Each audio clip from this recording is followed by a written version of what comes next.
Vivimos en un mundo digital, rodeados de tecnología. De hecho, es probable que este podcast lo estés escuchando con el móvil, uno de los dispositivos que nos acompañan en nuestro día a día. A través de las herramientas digitales nos llega tal cantidad de datos, información y contenidos que ni los propios profesionales de la comunicación a veces sabemos cómo gestionarlo. Es fundamental que los ciudadanos nos formemos en competencia digital. Esta implica un uso seguro, saludable, sostenible, crítico y responsable de las tecnologías digitales. ¿Te has planteado alguna vez cuál es tu nivel en competencias digitales? ¿Y cómo crees que se maneja el alumnado? ¿Hay una edad idónea para acceder al mundo digital? ¿Crees en el mito de que los jóvenes son competentes en el océano digital por el mero hecho de haber nacido tras el uso generalizado de Internet? Pues si es así, déjame que te diga que te equivocas. Los niveles de competencia digital, incluso entre estudiantes universitarios, son por lo general básicos. Y eso pese a que la pandemia de la COVID-19 trasladó la enseñanza hacia lo virtual. Y también pese al empuje hoy de la inteligencia artificial generativa. En este episodio profundizaremos en la idea y en los modelos de competencias digitales. Reflexionaremos sobre la importancia de las llamadas soft skills, entre las que destacan la innovación y el emprendimiento, básicas todas para la empleabilidad, y hablaremos también del pensamiento computacional como otra de las competencias clave hoy.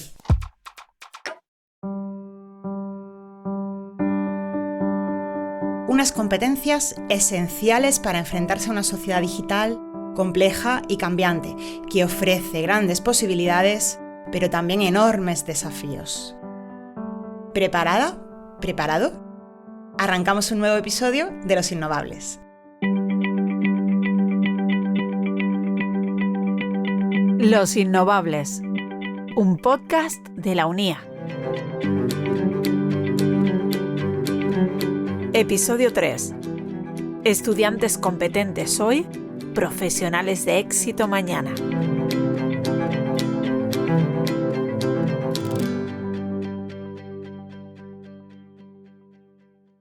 El móvil, hablamos de pantalla y ahora mismo se está hablando de pantalla, se está metiendo en ese saco a todo.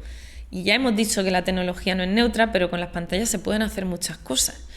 Entonces, cuestionar el uso de todo tipo de tecnología en la escuela a raíz de regular algo, que el debate es interesante, regular el uso del móvil. Yo estoy de acuerdo, hasta en parte incluso que en recreo, en determinadas situaciones donde se daba uso complicado, se prohíba o se regule, pero el problema es que no se está hablando de cómo se está educando en el uso de esos dispositivos y no se está hablando del papel de la familia y de si estamos canalizando a través de las AMPA realmente la colaboración entre familia y escuela. Estamos asumiendo directamente que la herramienta es mala. María del Mar Sánchez es doctora en Pedagogía y profesora titular de la Universidad de Murcia, concretamente del Departamento de Didáctica y Organización Escolar. Pertenece también al Grupo de Investigación de Tecnología Educativa que dirige la catedrática Paz Prendes. Durante algunos meses se ha producido mucho ruido mediático en torno al uso o no de los móviles en los centros educativos. Al igual que otros expertos con los que hemos hablado, María del Mar Sánchez es escéptica ante una medida tan radical como la prohibición. Desde su punto de vista, hace falta más investigación con un enfoque educativo. Creo que vivimos en una sociedad en la que vamos a reducir el mensaje. Tampoco quiero decir que los medios de comunicación sean malos, ni mucho menos, al final hacen su trabajo.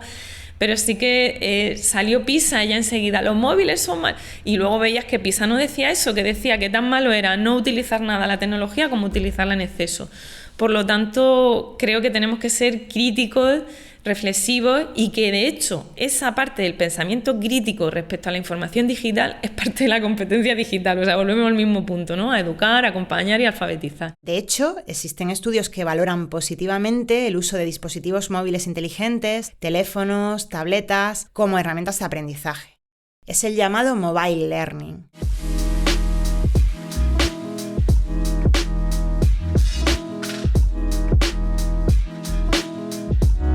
En la Facultad de Formación de Profesorado de la Universidad Autónoma de Madrid comenzaron a investigar y estudiar esta tendencia hace 10 años. Musa Bumadán rememora aquellos momentos en los que el tema estaba de moda y realizaron estudios del uso del móvil para aprender matemáticas, física y química o para lectoescritura.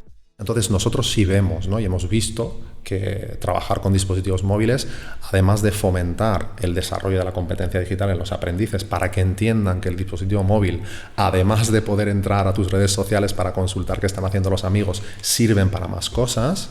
Yo creo que desde el ámbito de la educación, partiendo de ese principio básico, tenemos un sustento y un fundamento muy sólido, ¿no? para entender que el mobile learning, el trabajo desde dispositivos móviles, pues puede aportar, ¿no?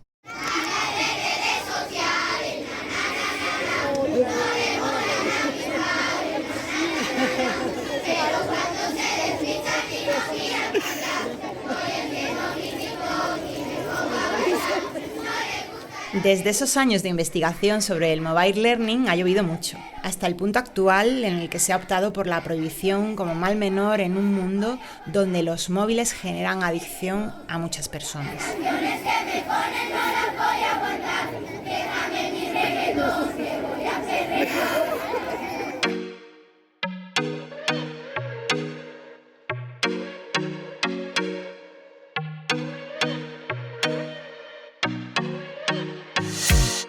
Sin embargo, el planteamiento de los expertos en educación es que, aunque el mal uso del móvil, un mal hábito, un exceso, tiene consecuencias, la solución no debería ser aislar a los menores de algo que les será útil.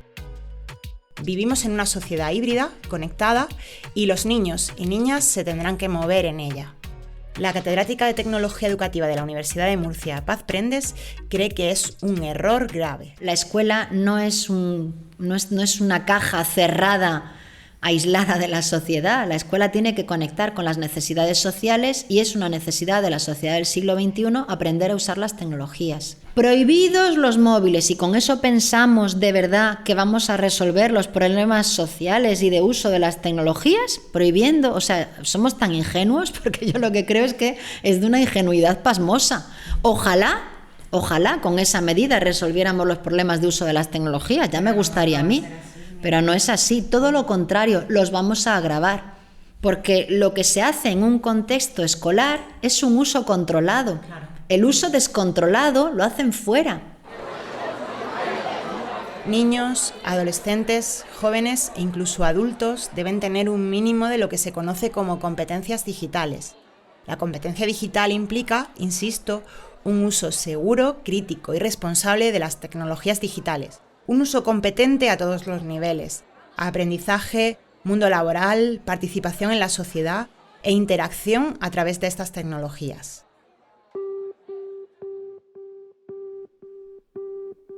En la Unión Europea existe el conocido como marco DICCOM, que recoge las habilidades básicas que todo ciudadano debería tener.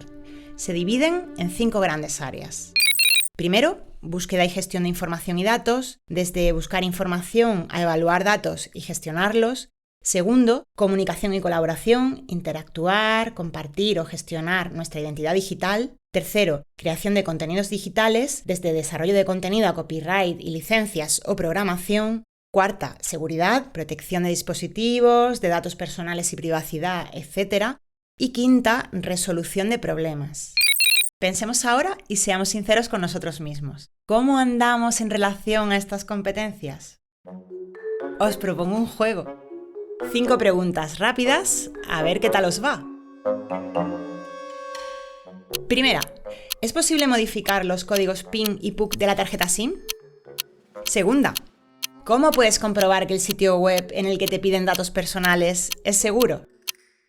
Tercera, para evitar problemas de copia, es conveniente que los archivos de los cuales realicemos la copia de seguridad no se encuentren abiertos para su edición.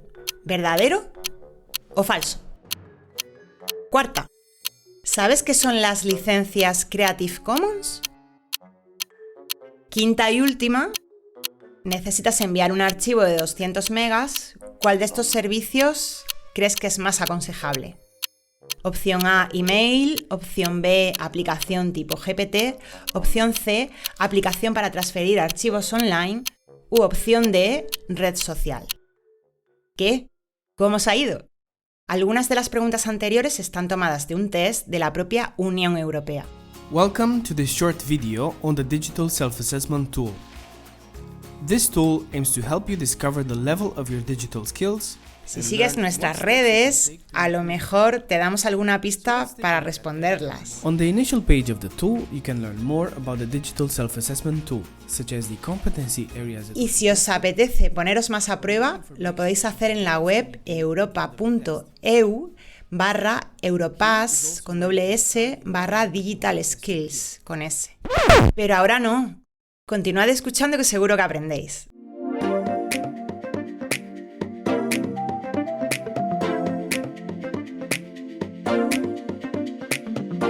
La propia LOMLOE incluye en el currículo las competencias digitales adaptadas a cada nivel no universitario, desde primaria hasta bachillerato. Para cada etapa se establece una serie de niveles ascendentes que niños y niñas deberían ir adquiriendo a lo largo de su aprendizaje. En primaria, por ejemplo, lo más básico sería ser capaces de realizar una búsqueda en Internet con actitud crítica. Y el nivel máximo implica iniciarse en el desarrollo de soluciones digitales sencillas, como programación informática por bloques o robótica educativa, para resolver problemas o retos de manera creativa.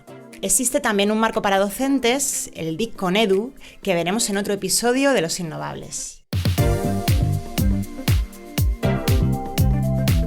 Existe, por último, una adaptación para el alumnado universitario diseñada por la Conferencia de Rectores de las Universidades Españolas, la CRUE, porque pese a lo que se pueda creer, llegar a los estudios superiores no implica, ya lo decíamos en la introducción de este capítulo, tener las competencias digitales necesarias.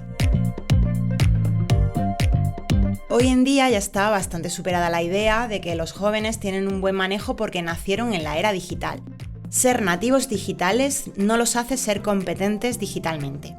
Recuerdo cómo hace ya casi una década insistíamos en esta idea cuando coordiné un MOOC bajo el título Profesionales e competentes, claves, estrategias y herramientas para innovar en red. Lo que les hace ser competentes es saber cómo, en sentido instrumental pero también comunicacional, organizativo o ético, y para qué en su aprendizaje, en su búsqueda de empleo, en su desempeño profesional, usar las herramientas. Saber apropiárselas, en definitiva, para sacarles partido e innovar.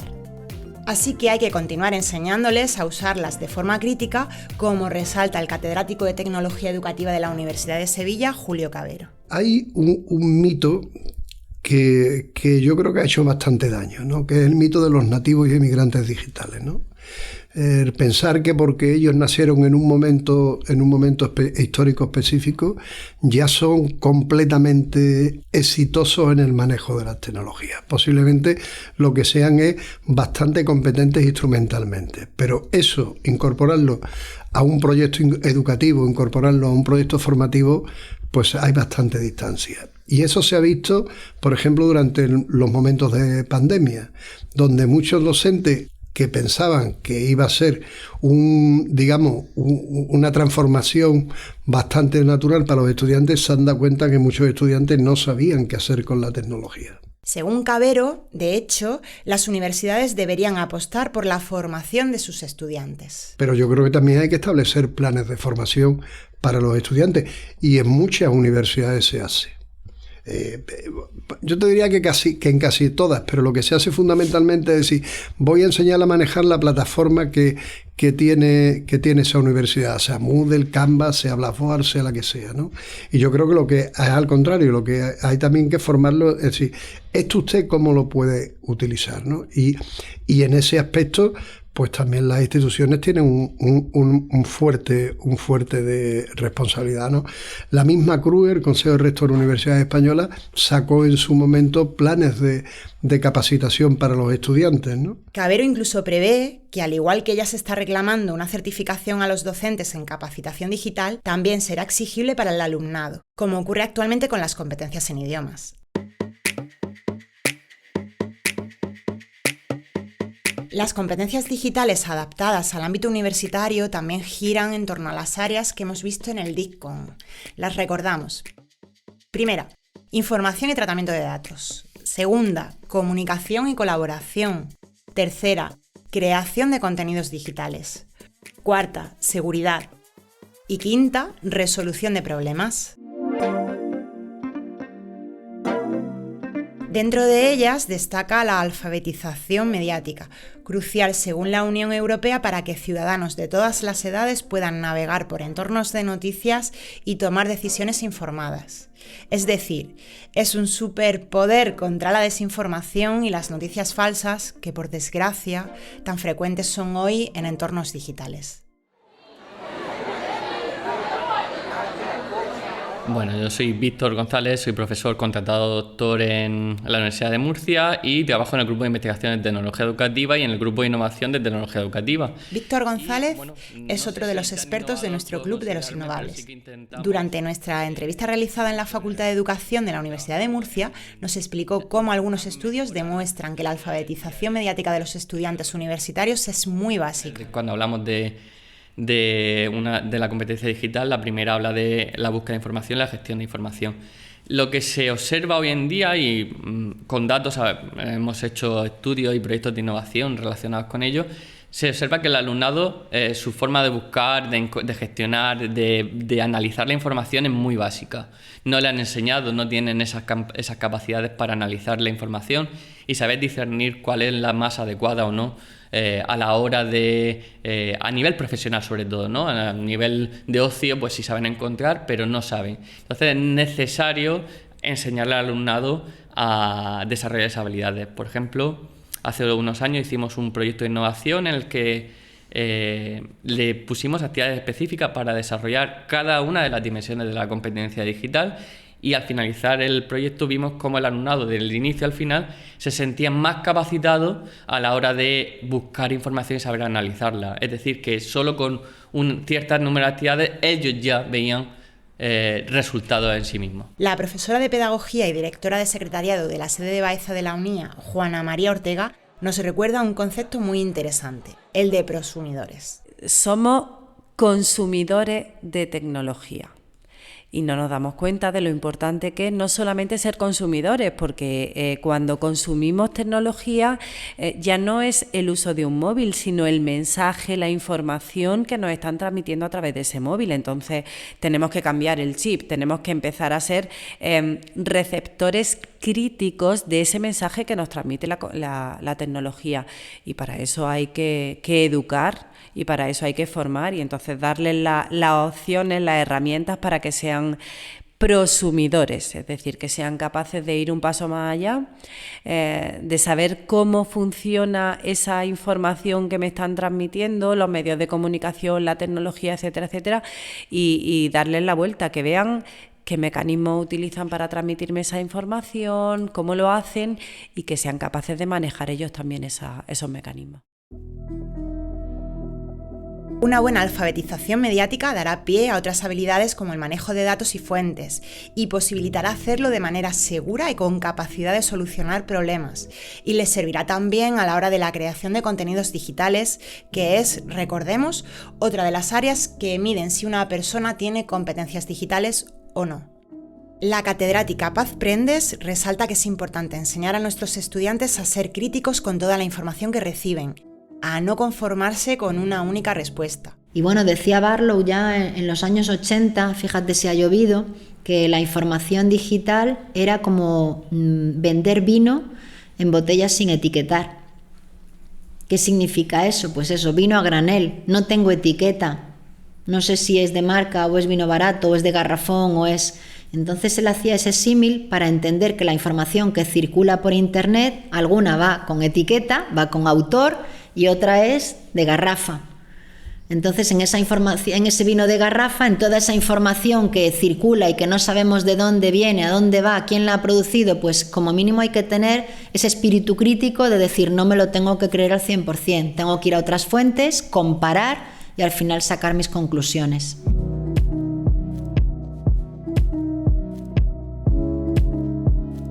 La clave está en fomentar las competencias básicas de siempre, como veremos más adelante, adaptadas a entornos digitales.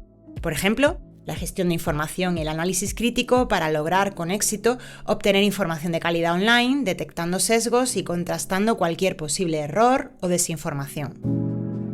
Me quedo con esta reflexión que nos hizo Tiscar Lara, directora de Transformación y Comunicación Digital del Instituto Cervantes. La competencia digital ha tenido un problema que ha sido el apellido, ¿no? Que lo digital se ha traducido, o se ha pensado como puramente tecnológico en cuanto a instrumental. Esa ha sido una lucha en la que llevamos muchísimos años y que le ha hecho bastante daño, porque centrar toda la atención en eso es muy limitante. No es cómo manejar el cacharro, ¿no? No es abrir, cerrar y entrar aquí y salir de allá, ¿no? Esa parte que además es la más fácil de desarrollar y de adquirir. Hay todo un universo de una dimensión social, analítica, cognitiva, muy conceptual y muy importante, que es el para qué, ¿no? de esas competencias y sus implicaciones y tener una mirada mucho más elevada, no de cacharreo, ¿no? Puro y duro. Tiscar Lara, una de nuestras innovables, ya nos habló en el primer episodio dedicado a la inteligencia artificial sobre los sesgos de la IA, que no son más que un reflejo de los errores y prejuicios de quien diseña los algoritmos. También en este sentido es necesario formar al alumnado y acompañarlo. En nuestra visita a Murcia, María del Mar Sánchez nos habló de esta cuestión, pero desde una visión de responsabilidad social. Por eso la alfabetización se puede abordar desde una perspectiva técnica y también puede incluir una perspectiva de formarnos para poder generar un mundo mejor para todos. Me explico. Muchos de los sesgos que se ven hoy en sistemas de IA, por ejemplo, vienen de que las personas que participan en su creación no hay diversidad. Entonces te encuentras con sistemas de inteligencia artificial que no reconocen rostros de personas negras, por ejemplo, porque resulta que nadie se le ocurrió utilizar, ¿no? Entonces, cuanto más alfabetizados estemos y más entendamos cómo funcionan estas tecnologías, más capacidad tenemos también para ejercer nuestros derechos y deberes como ciudadanos digitales. Y en cuanto a la robótica en las escuelas, ahora mismo hay mucha desigualdad. Tenemos centros con muchos recursos, con muchos robots y que están bien formados. Tenemos centros que no disponen de robots o que no disponen de formación o que tienen un robot para toda la etapa de infantil.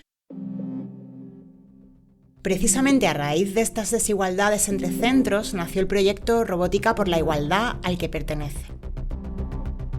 Un colectivo de profesores y profesoras que acuden a los centros con menos recursos para que el alumnado tenga acceso a la robótica y al pensamiento computacional.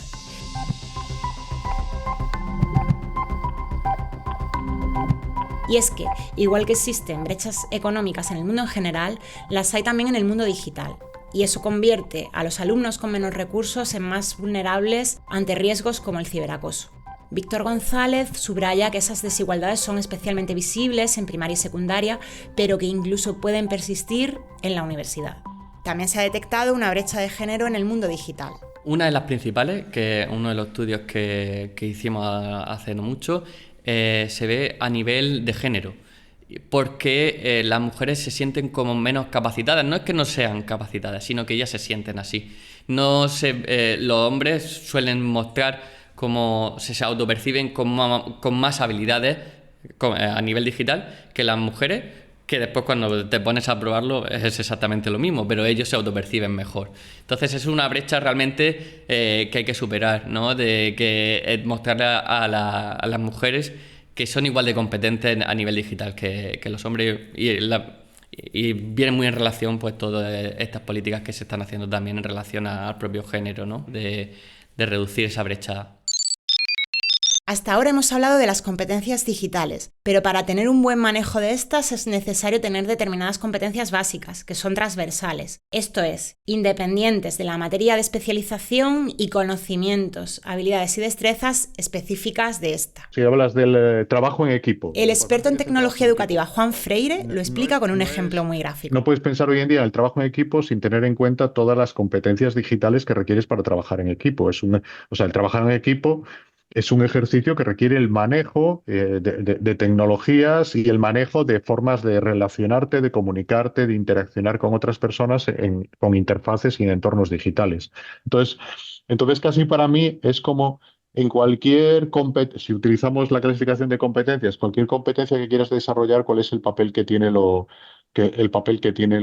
digital? Más que pensar en la competencia digital como algo diferente, ¿no? Tengo una competencia digital y tengo las otras, no. Esas competencias transversales de las que habla Juan Freire forman parte de las llamadas soft skills o habilidades blandas, es decir, habilidades no técnicas que promueven la productividad, la eficiencia y la comunicación efectiva, que son claves para que cualquier ciudadano pueda desenvolverse hoy y esenciales para la empleabilidad y el futuro profesional de nuestros estudiantes.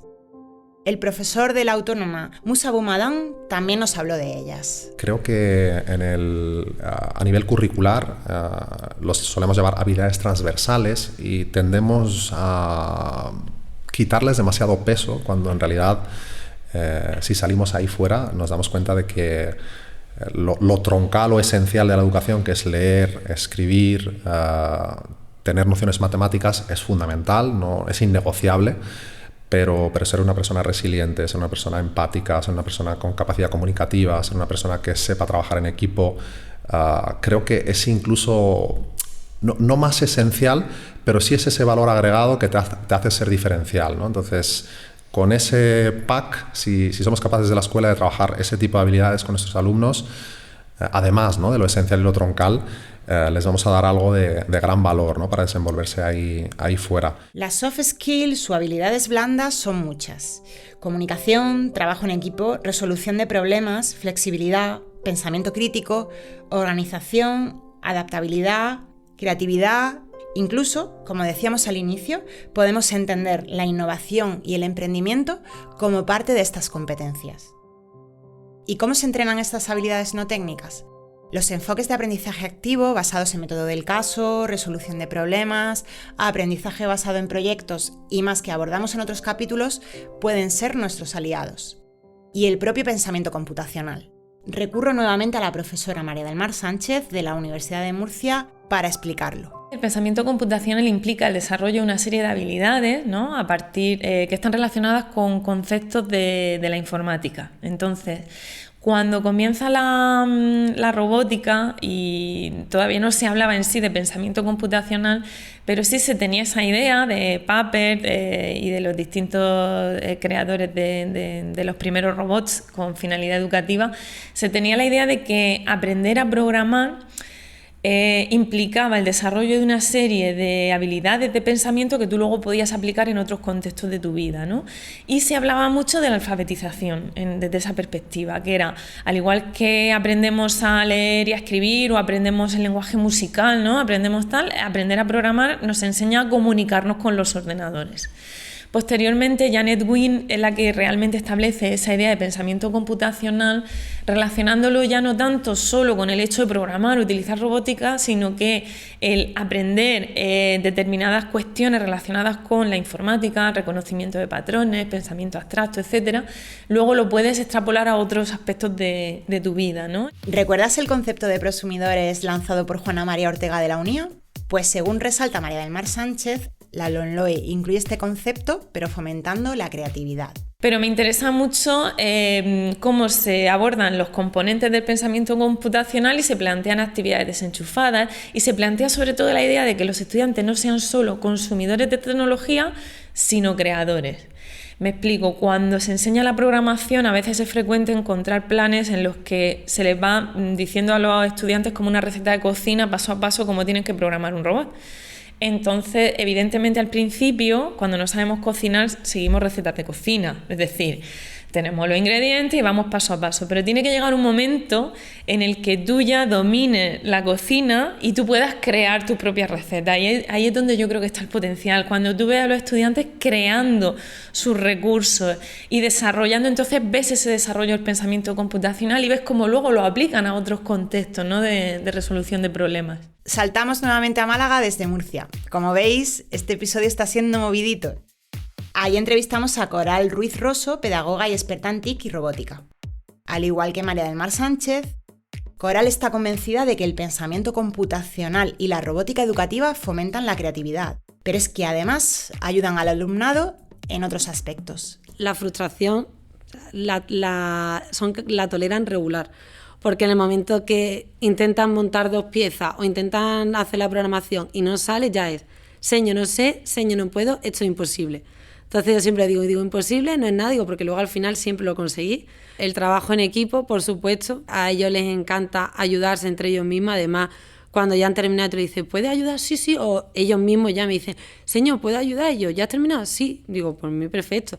Y luego, de manera a lo mejor más curricular, todo lo que es el pensamiento de lógica, la creatividad, como ya hemos dicho antes, luego matemáticas, por ejemplo, en la base de la programación, el razonamiento, el saber leer. Todo ello lo veremos con más detenimiento en otro episodio de Los Innovables, en el que nos centraremos en la robótica educativa.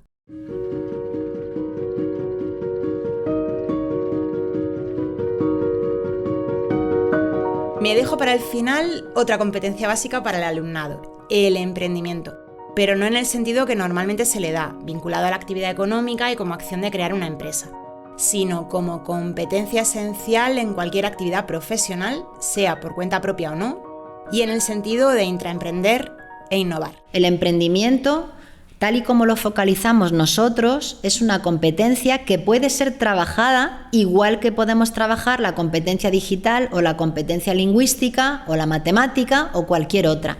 Y va asociada a muchas dimensiones formativas que les van a ser útiles a los estudiantes, sea cual sea también su profesión, es decir, es absolutamente transversal.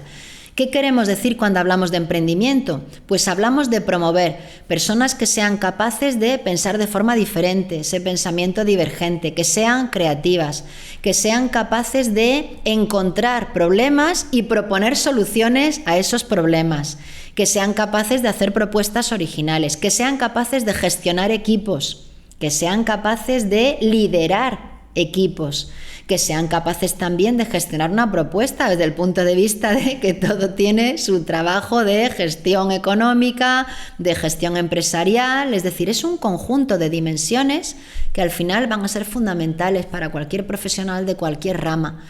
Y es importante que entendamos que son competencias transversales, básicas, genéricas, que van asociadas a cualquier contenido, que se pueden trabajar desde cualquier asignatura.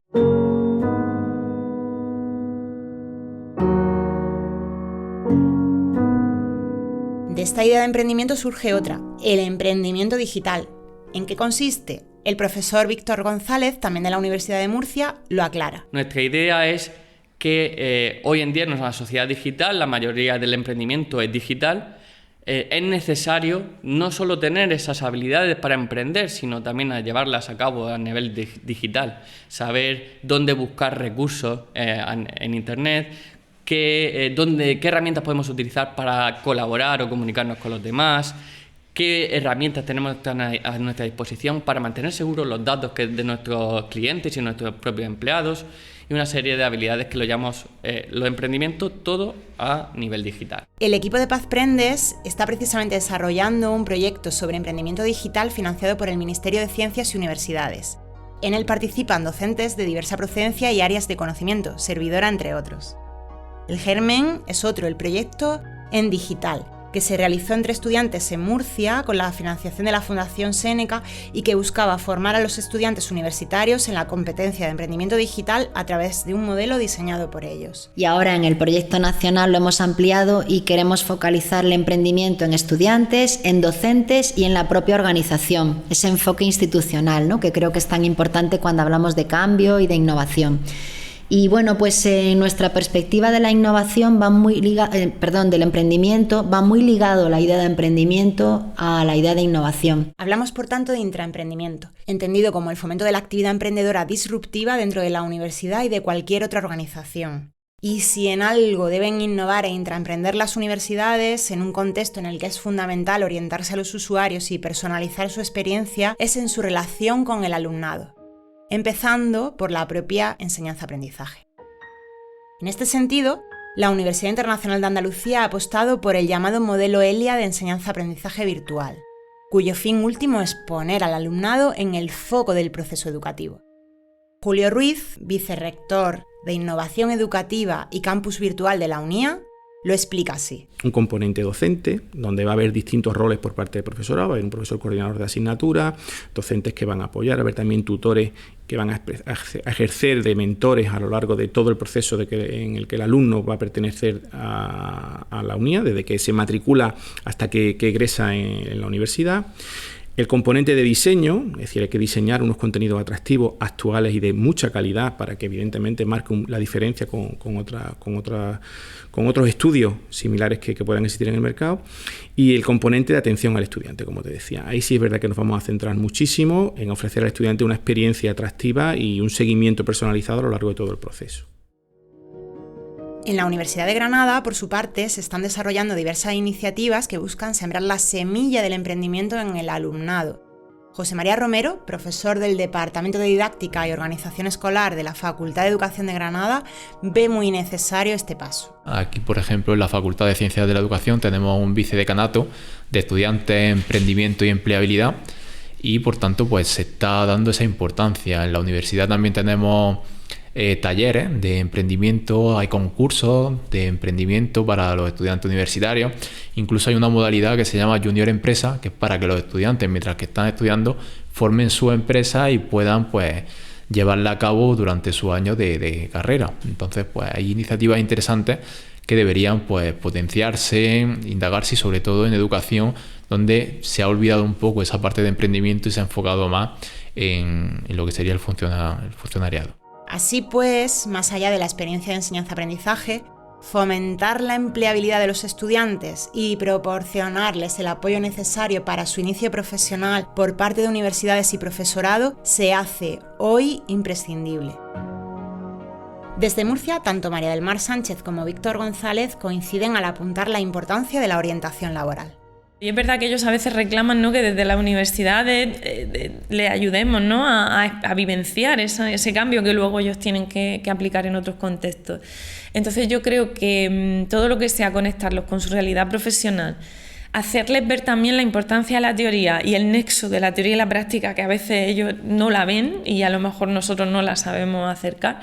Yo creo que esa es una de las claves que tenemos que tener en la universidad y estamos formando profesionales para entornos laborales que no existen. Entonces, por un lado, tenemos la responsabilidad para la formación para el empleo y por otro lado también la universidad como referente en el debate social, ¿no?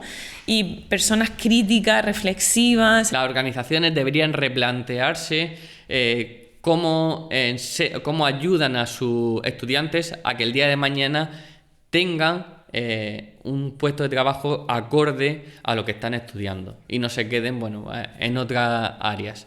Es imprescindible pues incluir, por eso, esa competencia de emprendimiento digital que va un paso más allá en la creación de empresas y ofrecerle también recursos de dónde encontrar nichos de trabajo a ciertas profesiones. Lo cierto es que muchas universidades vienen apostando por crear iniciativas, servicios u otras formas de apoyo institucional a la empleabilidad y orientación profesional de los estudiantes. Pero no siempre son conocidas por estos, y lo digo por experiencia propia. E igual que llevamos a los estudiantes a las empresas, ¿por qué no aproximar a estas a la universidad para proporcionar a nuestro alumnado una visión más cercana a la realidad y hacerlos más competentes en lo que luego éstas demandan? Una última voz, la del vicerrector de Formación Permanente, Tecnología Educativa e Innovación Docente de la Universidad de Jaén, Paco Roca. Una universidad, la de Jaén, que está apostando fuerte por cerrar acuerdos con diversas empresas para atraerlas y generar sinergias. Si no nos damos cuenta de dónde tenemos que estar, si no nos espabilamos, si queremos mantenernos en nuestra atalaya, pues está sucediendo que las propias empresas generan sus campus, y además le llaman así, generan su formación.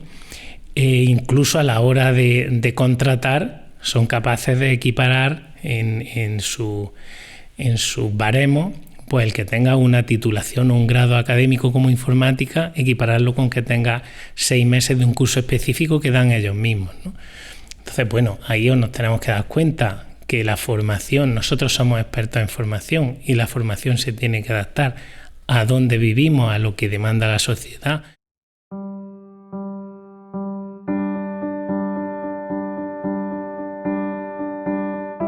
Los innovables. un podcast de la Universidad Internacional de Andalucía, producido por QWERTY Podcast. Coordinación UNIA, entrevistas y narración, María Sánchez. Guión y edición, Carmen Márquez. Producción y grabación, Andrés Segura. Producción ejecutiva, Óscar Gómez. Música, Epidemic Sound. En este episodio has podido escuchar un fragmento del Carnaval 2024 del Colegio Aljarafe de Mairena del Aljarafe en Sevilla. Todos los episodios y más información en la web unia.es. Además, puedes suscribirte a este podcast en tu plataforma de audio favorita.